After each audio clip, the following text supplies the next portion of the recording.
Lighthouse for the Blind, this is Ronnie. How may I direct your call? I actually received services as a kid or when I was in high school. When I was born, they knew that I had a blindness, but they didn't know what it was.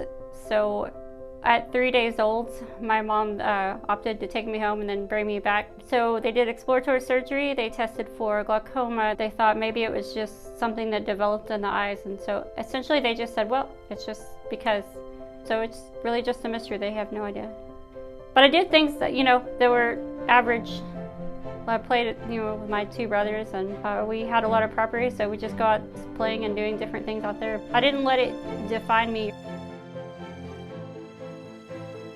I participate in 2 different organizations. I am the president of the National Federation of the Blind of Fort Worth. We just work on empowering one another. I help individuals who are blind do some of the things that they really want to do, but also give community education and answer questions that people might have about blindness. The second is the Lone Star Roadrunners. It's a beat baseball team, so it's an adapted sport for those who like to play beat baseball. Before I joined that, I didn't actually think that I could play a sport. I have blindness, but I also have some muscle issues. So just by playing it demonstrates, without talking to people, demonstrates that we can still play sports or we can still do things in our everyday life.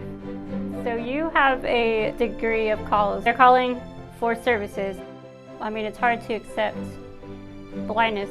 It's a loss like anything else. Like if you're used to seeing something, it takes a lot to say, hey, I can't do that anymore.